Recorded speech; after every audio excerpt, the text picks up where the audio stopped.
I'm somewhere in the middle, try to find myself again. Hi, and welcome back to episode 5. I'm honestly so speechless. I didn't really think that I would actually have enough time to do a podcast and, be able to enjoy it because of my studies. But here we are. And I think in my last podcast, I did mention how much I'm enjoying it. It's kind of like a personal journal for me. And so if you're on this journey with me, thank you so much for taking the time to listen. So in the last episode, I really spoke about a toxic friendship that I was a part of and how I kind of ultimately got out of it and the mark it has left on me. And I think I learned so many valuable lessons from that. And I've never really had someone who kind of provided me with these same lessons. And I kind of wished that I had that type of person, even if it was in podcast form or if it was in like a book form. Although I hate reading self-help books, so I don't know if that would have helped. But yeah, and I think looking back, I don't know if I actually would have listened to that if I had it. It's really hard to say in hindsight, So I do think that what I went through was really what I kind of needed. Kind of like a wake-up call, I had a very similar experience with romantic relationships in 2021 where I also went through something really traumatic. And at the time, it was really traumatic and I thought I'd never be able to get out of the sadness I felt. But ultimately, I learned so many valuable lessons and I've not committed myself to a romantic relationship in so long, and it's just because I refuse to settle again. I refuse to get into any toxic relationships again, and I think I just kind of needed to take a break because every year for 5 years I was constantly getting into these very toxic situations, and it's been 2 years now, and I think that was kind of the break I needed to just kind of reflect and to get my act straight about what I want. And I think the thing that happened with me last year in this toxic friendship was the friendship version of what happened to me in 2021. And I kind of want to share some of the lessons I learned from that because I think it was so valuable. And like I said, I wish I had a podcast like this when I kind of went through it, or even before I went through it. So I'm just going to start with probably the most important one I learned was to set boundaries and to affirm those boundaries and to not let people push you or try and push your boundaries, nothing like that. I think because of the fact that I was so lonely and I kind of, wanted to feel that kind of friendship, I kind of wanted that friendship again that I had because I had lost a friend, not too long before I met this new person. And I think because of my desperate need for having a friend again, I kind of allowed this person to blur the boundaries. And I was proud of myself at some points because there were some boundaries that I was not willing to let her push past. But I do think that other boundaries, such as my time, what I was comfortable doing, and things like that. One of my things is when I go out at night with girlfriends or with platonic friends or things like that, I go out with the idea of going out with those people. I don't go out with the idea of meeting people who were interested in more than just casual conversation, and that's a big thing for me based on previous experiences I've had and the way men treat us like shit essentially and like objects. And I think her goal when going out was very much different than mine, where I was just looking to have a good time with my friends. She was more so looking to meet up with men and, you know, get them to pay for everything, which I guess, like, that's no problem. Hustle if you will have to. But that's totally not my thing. You know, it's not something that I am interested in doing or anything like that. And just to keep the peace and just to not cause a conflict of some sorts when we went out, you know, when she ultimately found men who were willing to pay for everything, I kind of just went with it. And I was totally never comfortable in any of those situations. But like I said, I didn't want to cause a scene, so I kind of just went with it. And that was a boundary that I allowed to be blurred.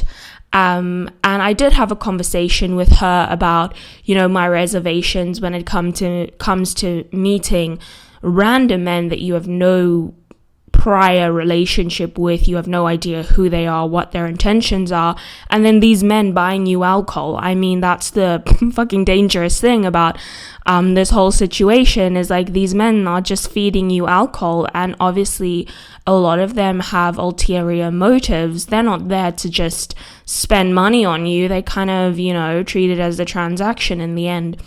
And I allowed her to kind of push me to be part of these things, even though I wasn't comfortable with it. And I tried to explain to her at some point, you know, why I'm not comfortable with it. And that was a bit later on in the relationship. And I do know that after that, like, we never went out again. But it was because I kept on saying no, like, I'm not allowing this to happen ever again. Because I realized, like, the two previous experiences that we had was just so traumatic. And I never had to go through it again. And I realized, like, I need to stand up for myself. So that was kind of the first time I kind of asserted my boundaries. And I was like, listen, I know I let you push past it, but I'm going to put them back up and be like, I'm not comfortable with it. And, you know, in the end, if you have friends that don't respect your boundaries, those are not true friends. And losing them, as hard as it can be, in the end, it will not really be a true loss. It will actually be a good thing to get rid of the people in your life who don't respect your boundaries. And I've realized, like, a lot of the time, people who don't have much respect for you will continue to push your boundaries, will continue to kind of see how far they can push you. And it's really important that you kind of assert those boundaries. And it's not always easy. I know for a fact I'm one of those people that hate conflict, and I'd rather, you know, just go with the flow just so that I don't have to get into a situation like that. But I'm also I'm a people pleaser through and through. So it's really hard for me. But I think starting small, you know, with small things, like, let me think of an example. Like saying, for instance, I'm only going to go out until 12. That was another boundary I set later on in the friendship. I was like, hey, listen, I'm only going to go out until 12. Like 12, I'm getting that Uber and I'm going home. And she kept on trying to push. And she's like, oh, just one more song. Like, oh, just one more drink. And I was like, listen, like, you don't have to come home with me. Like, you can stay here with your other friends. Like, you can continue on partying. Like, you don't have to come home with me. You know. And she was like, no, like, I want to go home with you. Like, I want to spend time with you. And I was just like, I'm so sorry, but like, I'm gonna go home at 12. And it was hard at the time because, you know, she was pushing, and like I said, I hate conflict, I hate confrontation, I'm a people pleaser through and through, but I just pushed through, and I was like, nope, I'm going home at 12. And she respected that in the end, and we actually ended up going home at 12, and I was in bed by 1. So I was very happy about that. And so my kind of thing is, like, just start small with small boundaries. You know, if you don't want to drink alcohol, for instance, don't let them bully you into drinking alcohol. Just keep on saying no, even if you have to pretend like you're drinking alcohol at some points. You know, or let's say you don't want to go out during the week, you only go out on weekends. You know, reaffirm that to them and be like, hey, I totally understand, but to be honest, like, I don't want to go out tonight, and you can go out totally, like, have a great time. But setting small boundaries at first, and then ultimately that will give you the confidence to start setting bigger boundaries. For instance, like, I'm not going to pay for you, or I can't give you lifts home, or things like that, which at the beginning would have been hard. But because you started small and you started setting smaller boundaries, ultimately it will become easier to kind of reaffirm your boundaries. And to be honest, like I said previously, if you have a friend who keeps on trying to push your boundaries, who keeps on not respecting your boundaries, that is not a true friend. As hard as it is to hear, none of us likes to be alone. Like, I can tell you that. No one likes to be alone. We all want friends. We all want, like, you know, our group of people. We all want that. It's in on human nature. Like, humans weren't meant to be alone, you know? But you can't sacrifice your happiness, your peace of mind, just because you don't want to be alone. You know, like, that comes down to self-respect and self-love. Respect yourself enough and love yourself enough to get rid of people who don't respect you, to get rid of people who don't listen when you tell them, hey, this is my boundary. You know, at the end of the day, like, friendship is built on mutual respect. And if there's not mutual respect in your relationship, that's not a real relationship. That's a toxic relationship, and you should get rid of it.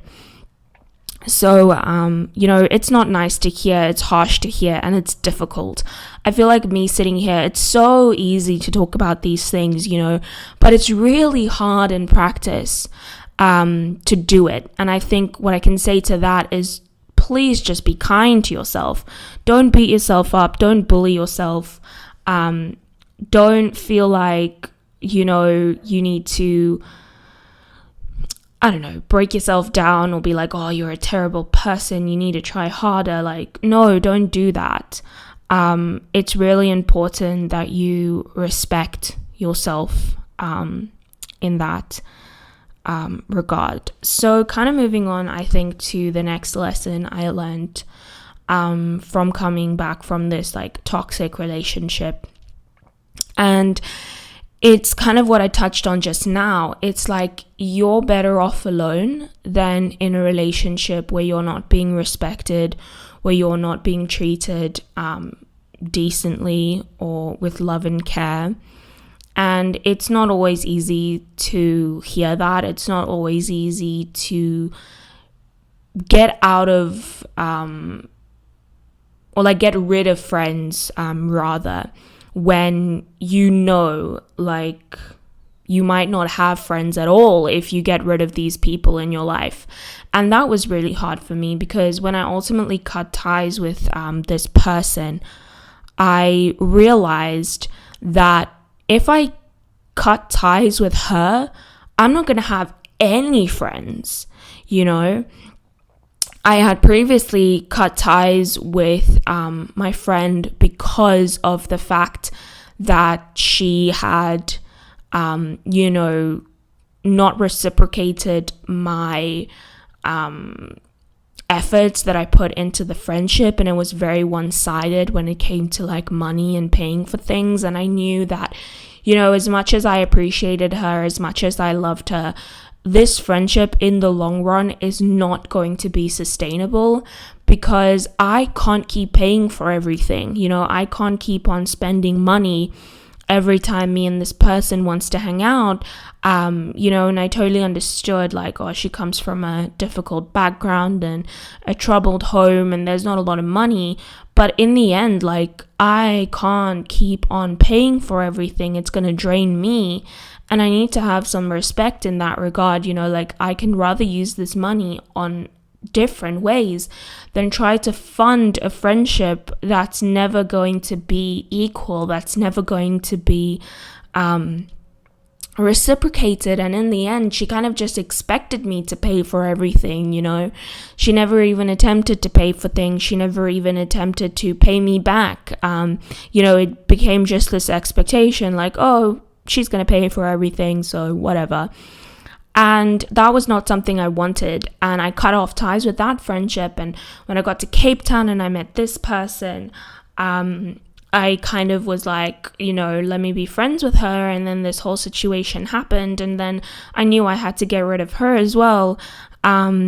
And it was really hard because I know, if I cut off this person, I won't have any friends. Yeah, I'll have acquaintances, of course. But I'm not going to have friends that I can have slumber parties or deep conversations with, or tell them about this guy did this.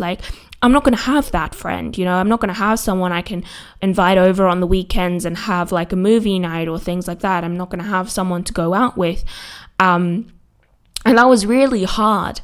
But in the end, I kind of chose myself, and I was like, I need to have some respect. I need to have some love for myself and get out of this relationship, even if it means that I have to be alone. And I only realized how draining that friendship was when it eventually ended and I was kind of on my own again, because I finally was like, oh, thank gosh, now I just have peace of mind, now I can just do what I want. No one's pushing my boundaries. I don't have to reaffirm my boundaries all the time. I don't have to stress about money and paying for things and budgeting when we go out, because there's that problem is gone now. I don't have to, check what I'm saying or things like that. It was just easy again. And I was like, this is what life should be like. It should be easy. It should be, just having a peace of mind. And I looked at my kind of relationships with my cousins and my parents, and I was like, those relationships are easy because there's mutual respect, and one thing I want to add now that I'm touching on family, this doesn't have to go to just friendship. It also goes to family members. I cut off a family member for 6 months, where I just refused to speak to this family member because they didn't have just basic respect for me. And I was like, there is no way in hell that I'm going to continue allowing this person to kind of disrespect me. And I think that's also really important. And I think, I'm saying, I know I'm talking about friendships specifically, but this can really go to anything or any relationship in life, even employee situations and things like that. So yeah, kind of getting back to having self-love, self-respect. And that's really something that you need to practice. It's kind of something that we very easily put on the back burner. It's something we very easily kind of forget about, something we very easily kind of, push to the back because, there's so much happening in life. We're so busy all the time. We have to, there's deadlines, there's things like that. And so it's very easy for us to kind of put ourselves at the bottom of the to-do list. And this kind of starts small, kind of developing that self-love starts very small. And one of the things that I've realized is doing things that you like. I always wanted to do a podcast. Now I'm doing it. That's a form of self-love because you're doing something that's plainly just there for you. That's just there for your enjoyment. That's just there to make you happy. Another thing is if you like going for walks or running and actively doing that and being no, I know that I probably have some deadlines, but right now I'm going to take half an hour and I'm going to go on that walk, or I'm going to take half an hour and I'm going to go on that run, however much time you have. Having self-care days, usually on Sundays from 12 onwards, it's self-care time. So I don't work on anything. I just sit down and I watch things that I enjoy, that I like, or I read, or I work on this podcast. I invest time in myself. And also kind of writing down the person you want to be. I want to be this person. I want to be kind. I want to be thoughtful. Maybe you want to be a badass, whatever. Kind of writing down what the person you want to be and actively working to becoming that person every single day. I think a lot of it also kind of stemmed to like, what do I like to wear? What makeup do I like? What hairstyles do I like? And kind of like doing what I like, like if I like this hairstyle, I'm going to wear this hairstyle. If I like this top, I'm going to wear this top. Whether it's in fashion or not, I don't care, because this is something that I want to do. This is something that I enjoy, and I'm going to do it with confidence. And so it's those small things, and self-love ultimately comes down to investing time in yourself and kind of becoming the best version of yourself, becoming something that you're proud of. And recently I had this conversation with my psychiatrist, and she spoke about, like there's 3 parts to the body. There's like the external part, there's the internal part, and then there's this spiritual part. And the spiritual part really touches on the belief that you're enough, the belief that you're worthy, the belief that you don't need anyone else to show you unconditional love, because you already love yourself unconditionally. And the spiritual part can also attach to religion. If you're Christian, Muslim, Jewish, whatever religion you're in, is kind of finding that comfort in that religion to know that, I'm loved and I'm appreciated. Or if you're just spiritual, it doesn't have to be religion specifically, but, like finding that belief, finding that rock, spiritually. And you don't, like I said, you don't have to be spiritual or any sense, but kind of working on that third part of you, which is basically just your belief system, and believing that you're worthy, believing that you're unconditionally loved, even if you're the anchor of that love. Like, I love myself, and that's enough. As long as I like the person who I am, that's enough.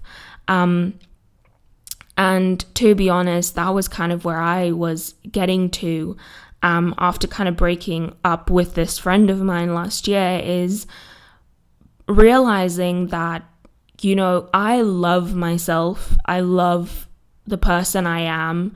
I've worked so hard to be this kind and caring and loving person. And if someone else doesn't acknowledge it, doesn't see it, doesn't respect it, I don't want that person in my life. And if I have to be completely alone, that's fine as well, because I'm happy with who I am. I'm happy with where I'm at in life. And that's enough, like, you are enough for yourself. You don't need anyone else to give you that kind of affirmation, or to kind of give you that, what's the word I'm looking for? Reassurance. That you're worthy of love, that you're worthy of time and effort and things like that. You don't need it, because you're already doing it for yourself. You're already investing time in yourself. You are already giving love to yourself. You are already showing yourself that you're worth the effort, because if there's a movie coming out and you want to see it, you make the effort of getting comfortable on the couch, buying your favorite snacks and watching that movie by yourself even, And it took a lot of time for me, I will admit, to not share or not have the need to share these things with people. Usually I didn't want to watch a movie by myself, because what's the fun in that when you can't discuss it? But recently I've kind of found that I no longer have that need to share things with people. I kind of mull it over for myself, or I watch a YouTube video with someone discussing it, and that kind of satisfies that part of me. But I no longer have this intimate desire to have someone next to me or by my side when I watch these movies. And that's not saying that you shouldn't enjoy sharing things with people. By all means, like, if you're in a relationship which is healthy, and this is something you do, like, oh my goodness, go for it. But there should never be this need, watching a movie should never depend on whether or not someone is watching it with you. Having someone watch it with you is just an added bonus, but if that person suddenly disappears, you're still going to be okay watching this movie by yourself, I remember I had a friend in high school who was kind of also into horror movies as much as I am. And we used to have these horror movie dates every month where she would come over on a Friday or a Saturday night. And we would get like a lineup of horror movies, and we would eat pizza and ice cream, and we would just watch these horror movies together. And it was such great fun. We enjoyed it so much, and it was something that we both just enjoyed very much.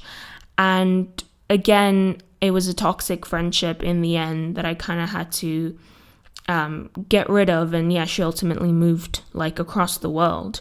And so there was just no way of us ever doing that again. But in the end, I now watch horror movies and I don't have a need, to have someone next to me, to have someone to share it with. I just watch it by myself, and I have that same enjoyment that I had back in the day. And if you can hear emails coming through, UCT is just bombarding me with emails at the moment, and I don't understand why. So I'm really sorry, but getting back into that. So yeah, now, when you have someone to watch a movie with, that is an added bonus. But I want you to be able to still watch those movies by yourself. And that kind of goes to anything in life, If you enjoy running and you're part of a running group and your friends that run, you need to have that same enjoyment without them as you have with them. You know what I mean? And that comes down to self-love. That comes down to being enough for yourself. And it's really hard to achieve that. I acknowledge it. A lot of the things I'm saying right now is a lot easier said than done. But ultimately, in the end, I think it's a very important thing to work on. And it's also very easy to work on if you're willing to put in the effort. And I think putting in the effort is part of kind of recognizing that, oh, I deserve this, I deserve to be happy. I am enough. I am loved. And I'm so proud of the person I am today. And it's something you have to work on every single day. It's something you have to really kind of remind yourself of all the time, because there's a lot of external things that will challenge this. Maybe you got a bad mark on a test, maybe you didn't do so well in your job or work, or you got fired, or you got let go, retrenched, or whatever. There's always going to be a hurdle, there's always going to be something that pushes you to kind of fall back into that sense of like, oh, I'm not enough, I'm not good enough. But kind of pushing against that and being like, this is just a hurdle, this is a test. And looking back on everything you have achieved, I think that's a big thing for me now these days. With being in law school, it's not always easy. There's a lot of work you have to do. It's a lot of time. It's a lot of effort. It's really exhausting. And there are people who's a lot smarter than you. There are people who's doing a lot better than you. And it's quite disheartening when you work really hard and then ultimately you fail. And what I kind of do in those situations is I remind myself of how far I've come. I remind myself of the achievements in my life. I think part of loving yourself is being proud. And I use those failures to kind of be like, this is something I can learn from. And I know I'm strong enough. I know I'm capable enough to kind of bounce back from this. And it all comes back to having that belief in yourself and being your own cheerleader, which again goes back to self-love. And ultimately, self-love is standing by yourself and being like, I am good enough, I'm worthy, I am loved, and I don't need anyone else to give me that reassurance. I don't need anyone else to prove it to me because I already know it. And so when it comes to friendship, for me, I realized that where I am right now, I'm really happy with who I am. I'm really proud of who I am. And yeah, it's nice to have friends, but I don't need friends to show that to me. I don't need friends to prove it to me. And the same goes to relationships. You don't need someone to love you, to prove to you that you are worthy of love. And I think when I was younger, and I'm talking like 16, 18, that was something I desperately needed. I needed someone to prove to me that I'm worthy of being loved. And I'm so proud that I've come very far. And now that I'm like 22, I can be like, I don't need a guy to show me I'm worth loving because I love who I am. I'm so proud of everything I've achieved. And I know there's a lot I can still work on, but right now I'm really happy with where I am. I'm really proud of myself. And yeah. So that was kind of a lengthy thing, but I think out of all of this, that's probably the most important. And I think boundaries also touch on self-love, being like, you know, this is my boundary, and I'm not going to let anyone trudge on it. I'm not going to let anyone push it. And yeah, that also kind of goes back to self-love. So yeah, now I'm kind of going to be like, the next part is kind of touching on genuine and, you know, friends, well, where am I going with this? Like friends who are genuine. And I think that's really hard to find at times. People often have ulterior motives when getting into friendships. And a lot of the time people are friends with you because maybe you're really rich and they know that, oh my goodness, like this person's really rich. So we're constantly going to be doing fun things because they don't mind paying. And I had a friend like this in high school, who was basically just kind of leeching off of me and my parents. So yeah, and they usually have like really sad stories or something, which I'm not shitting on anyone who comes from a poor household or, you know, is kind of struggling financially. No, I've had really amazing friends who were in that situation and they were never leeching off of me. They were never, you know, kind of depending on me or kind of expecting me to do anything for them. So I think that's also important to recognize those people versus the people who are kind of just leeching on you. And that goes for everything.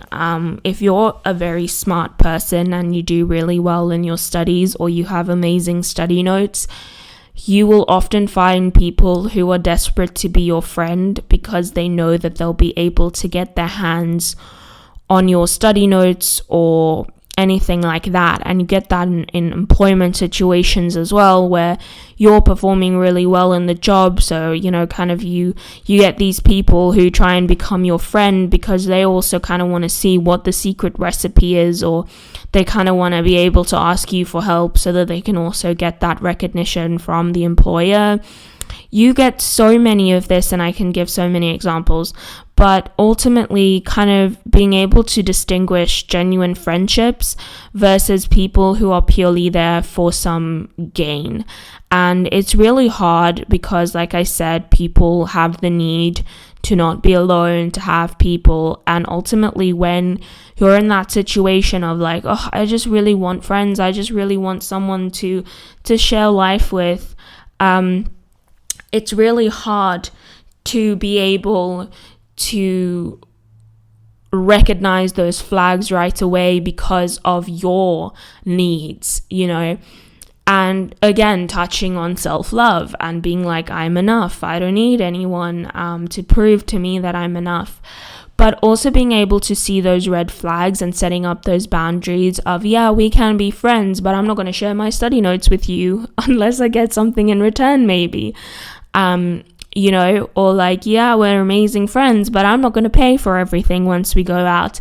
And you don't have to be rude about it. You can just be like, hey, like, instead of going out for dinner, why don't we just cook at home? Or instead of going out to clubs and paying really ridiculous amounts of money for alcohol, why don't we just have a night in? And things like that. So there's a lot of different ways that you can be nice about it, or you can kind of be, you know, instead of being like, oh no, you're just gonna let me pay for everything, we're not gonna go out. There's a nicer way to say it and be like, hey, why don't we just, you know, stay at home and have a good time at home? Like, we don't need to go out to have a good time. Or being like, hey, I have a budget tonight, I can't go over that budget. All of that, you know, there's a lot of nice ways to say it, so keep that in mind. So yeah, but kind of recognizing when people are being disingenuous and being able to address that and be like, you know, I know we get along so well and blah, blah, blah, blah, blah, blah, blah, but at the end of the day, like, this is not a transactional thing. You know, like, I'm not, or don't even treat it as a transactional thing, because I think that's what I did in previous friendships so often, is like, oh, this person wants me to pay for everything, but at least I'm getting, you know, attention, at least I'm getting a buddy that I could go out with, at least I'm getting someone I can talk about boys with, you know, things like that. So it's really important to be able to recognize when you're just being used for something, versus when people are friends with you because they genuinely enjoy your company. And I think it also goes to looking at how they treat you. You know, a lot of people who just want something from you will very easily be like, oh, like, you know, you're going through a hard time, but I just can't deal with it right now. Whereas someone who really cares about you will be like, oh my goodness, you're going through a hard time. Like, can I bring you alcohol? No. Can I bring you ice cream? Can I bring you soup? Whatever. So yeah, kind of like, I always ask myself, like, what would I do for this person? You know, what type of friend would I be? And it doesn't have to be like ridiculous standards. It could just be like, if my friend is sick, I'll bring them ice cream. I'll go to Discam and get them some tissues and some whatevers. Like, that's the type of friend I am. And that's kind of what I expect my friends to be for me as well. And I think having that conversation of like, will my friend do this for me? And if the answer is no, then you know, like, okay, this is not a genuine friend and I should probably cut her off. So yeah, I don't know if let me not say that. I really hope that this conversation has been helpful in some sorts. This is just like an overview, and like, I think we kind of realized with the self-love situation, this can go deeper and deeper and deeper and deeper, and there's so many other subtopics that touch on the main topics. But I just want this to kind of be as a reminder, because I think a lot of these things we already know, but a lot of the time we just have to be reminded of it. And so I really hope that this kind of functioned as a reminder for all of us, and just talking about it and reminding myself about it has also helped. So I really encourage you that if this is something that you know that you need, if this is something that you need to explore more, there's a lot of amazing podcasts out there that dive into this specific situation a lot deeper than I have. Also, I think there's a lot more qualified people like psychologists and even psychiatrists. So yeah, even watching TED Talks on YouTube makes a difference. So yeah, I encourage you to explore that. If you have to read a self-help book, go for it, but really spend time with yourself, really work on yourself to be enough for yourself, even when you're completely alone, to be happy with that. And I think I'm starting to reach a point in my life where I'm completely alone and I'm okay with that. I'm happy with who I am. I'm having fun by myself, which is such a weird thing to say, but there's a lot of things I do in the week that I just love doing. And it's like, it's really funny. But yeah, I just get so much enjoyment from it. So yeah, I know this is a lot shorter than some of my other podcasts, but I don't want to make it too lengthy. The one I did previously on Tabu Bester, I think was a bit long. But anyways, thank you so much for listening. If you've gotten this far, I really appreciate it. I'm seeing that my Tabu Bester video is doing really well, so I might explore some more true crime topics. I don't really want to talk about just murder and things like that, so I might look into some other criminal things happening in South Africa. I love white collar crime, so maybe we'll do some white collar crime things. But if there's anything specifically you kind of want me to delve into, you're more than welcome to let me know in the comments. And thank you so much for listening. Please remember to subscribe and also like the video if you enjoyed it. And I hope you all have a wonderful day. And I hope you all know that you are so loved and you're so worthy and you don't need anyone else to prove it to you. You are 110% enough. So thank you so much. And I hope you guys have a wonderful rest of your day, week, whenever you're listening to this. Thank you and bye.